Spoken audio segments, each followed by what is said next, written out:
Ah, autumn, a wonderful time of year. The nights get longer, the leaves change color, and I can't decide what jacket to wear because my winter coat hasn't grown in yet. It's also the time where it's nice to curl up with a blanket, a hot drink, and delve into a good book. Whether you like reading sci-fi or fantasy, modern thriller or nonfiction, there's probably a furry book for you out there. I'm Kit Ulf, and with a spot on the couch and a nice cup of coffee, here are 5 furry books you should read.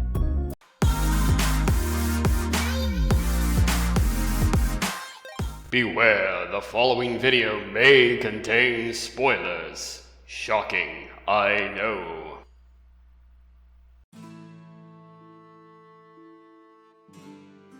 One of the first furry books I ever came across was the Redwall series by Brian Jakes. This medieval fantasy series centers around the Redwall Abbey and surrounding Mossflower area. Time and time again, the woodland creatures band together to defend their homes from marauding bands of warlords, hell-bent on glory and power. The Woodlanders' defense is usually led by a champion of Redwall. On top of this, the main story is usually framed within a story told to younger animals as part of the epic history of the area. The series generally covers themes of community, cleverness versus brute strength, and courage to stand for what's right. Also food, like mouth-watering, lengthy descriptions of food.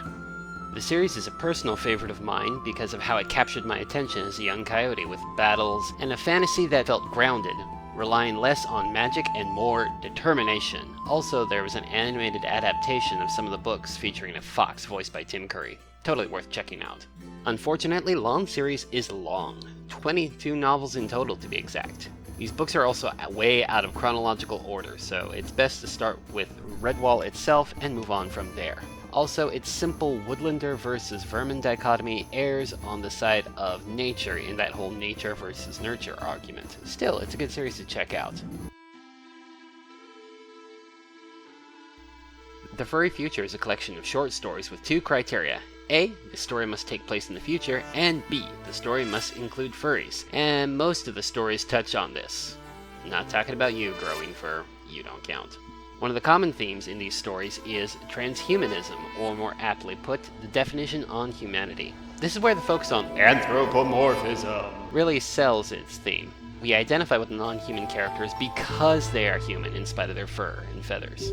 It also brings up themes of dealing with prejudices and lifestyles that easily parallel today's race and LGBTQ issues, which has been a staple in most furry fandom-generated content. This collection of short stories lets you dive into multiple different worlds to explore these themes from different angles. The short story format also allows different authors to shine through. 2 of my favorite stories from this collection are Family Bonds and Distant Shores. In Family Bonds, furries, called bonded, are accidentally created from the fallout of some new superweapon. About 150 years later, this same technology is now being used to purposely make bonded. The main character, Nicholas, works for a company that specializes in products catering to the bonded, in spite of his parents belonging to a not-so-subtle parallel to the conservative pray-the-gay-away Christianity. Just replace gay with fur and you're on the right track. His parents disown him after he announces his intentions to marry his girlfriend, Alicia, a chinchilla bonded. He's perfectly fine with this until he gets a call from some back-alley bonded clinic. Turns out his dad is a closet furry and took the cheap Chinese knockoff fursuit route to becoming his fursona. You see, the way that bonding works in this universe is that sometimes your species choice doesn't exactly mesh well with your genetic code, and it sends your body into full system rejection. So needless to say, Pops is in pretty bad shape, but in order to save his life, he has to get proper treatment, and the fancy clinic won't do it unless someone foots the bill. Because the American healthcare system is still the same after a Third World War in about 150 years. Distant Shores is about Elena Jelani, a human scientist who, by way of cryogenics, survives a meteorite impact on her ship, which is left derelict for 120 years. She is rescued by Javi, a rabbit who is an ace pilot. After being thawed, she finds herself in a generational colony ship comprised of lab rats and rabbits. Their mission, to set up a colony on some distant planet for the inbound human colony. Elena is the first human this crew has seen in generations. What's worse, they have been genetically programmed with a compulsory obedience system that they are keenly aware of. So, naturally, with fears of tyrannical human overlords fresh in their minds, half the crew plans a mutiny. It's up to Elena and Javi to uncover this plot and save the ship. The only downside I had to the book is with one story, which kind of pulled the technical card. Growing fur is told as a historic observation of how mankind adapts to suddenly growing fur as opposed to being anthropomorphic animals. It definitely feels like somebody was trying to be funny.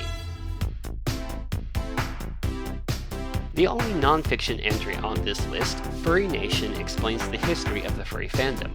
From the history of Anthropomorphism as a theme, to how the furry fandom grew from room parties at sci-fi conventions to the fandom we know today. This book is an amazing font of knowledge. Knowing the history of where the fandom came from, the origins of fursuiting, the broad range of furries in and of itself, it's practically the Gideon's Bible of the furry fandom. Literally, this book should totally be on your coffee table to get people interested in what furries actually are. The downside, footnotes. Lots and lots of footnotes. While some are sources, others are comments or anecdotes that act as a rabbit hole, coaxing the reader to tumble down before trying to remember where the hell they left off.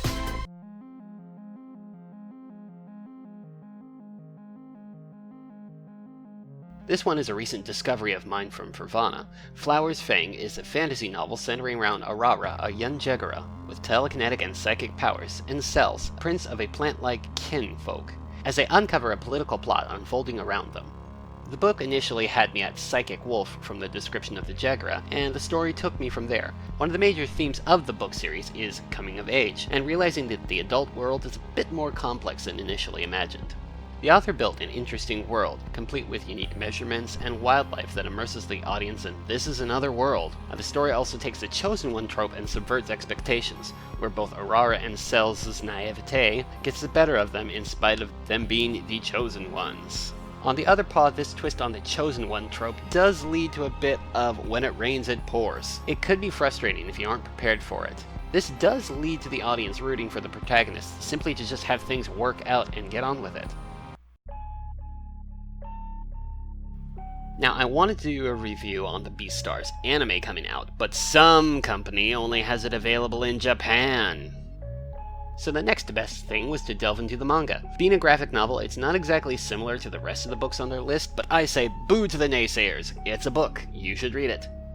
BEASTARS is an award-winning manga by Paru Itagaki that feels like she sat down, watched Zootopia, and went, "Here Disney, hold my beer," and proceeded to build a darker world, particularly when the story opens with the vicious murder of an alpaca student at the prestigious boarding school of Cherryton Academy. There are 15 books in total in the series. English versions of books 1 through 4 are currently available at this point.